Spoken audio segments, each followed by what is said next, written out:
Thank you, Madam Chair, and thank you for the opportunity to attend your meeting and speak at this hearing. I'm here today to discuss the Veterans Vow Act, H.R. 1826, introduced by Representative Lamb, and similar legislation that I have separately introduced. We all know the great sacrifices that families of service members make, especially those who lose loved ones. When living service members are awarded the Medal of Honor, they receive a special pension in recognition of their heroism. But when those Medal of Honor recipients are deceased, their loved ones receive no such compensation. Representative Lamb's bill honors the spouses of these heroes by ensuring that they receive the same pension that the deceased service member would have otherwise received. I've also introduced legislation, H.R. 1779, that would authorize Medal of Honor recipients to designate an individual to receive the special pension upon their death and establish a process for awarding the pension to a loved one if a Medal of Honor is awarded posthumously. I was inspired to introduce this legislation after having had the privilege of meeting a Gold Star mother, Dahlia Gonzalez, whose only son, Freddie, died in Vietnam and was awarded the Medal of Honor for his heroism. Freddie was in the same company as one of my constituents, Sergeant Major John Canley, who is also a Medal of Honor recipient.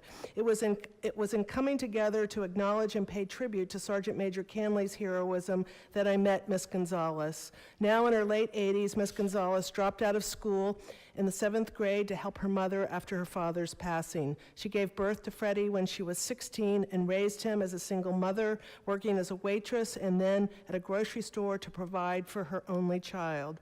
Her devotion to her son ensured that he graduated from high school, after which he fulfilled a childhood dream of serving his nation by joining the Marine Corps. In 1968, Sergeant Gonzalez lost his life during his second tour in Vietnam, a tour he insisted on taking, fighting for his men and his nation. Miss Gonzalez was at her job at the restaurant when she received the tragic news of his passing. As we now know, Sergeant Gonzalez was awarded the Medal of Honor for his heroism in Vietnam.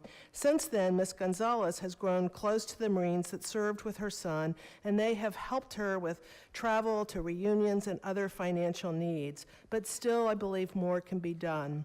Although her only child had given his life for our nation in battle, she has struggled to make ends meet in her later years, now that she is no longer able to work. Our country should do more to support surviving family members of service members who have received the highest award for valor our nation can bestow. I wholeheartedly support Vice Chairman Lamb's legislation that does just that.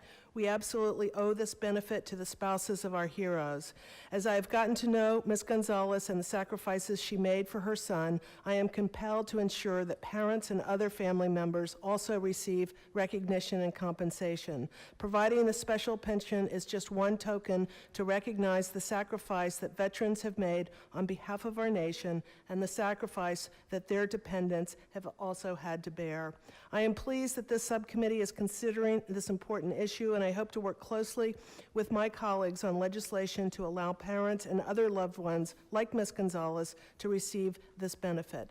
I thank you again, Chairwoman, for the opportunity to speak, and I would just like to say I love seeing you in the chair position, and I thank you for your service to our nation, and I know without a doubt you are going to do an extraordinary job on the VA committee and chairing this particular and very important committee, so thank you for your service as well.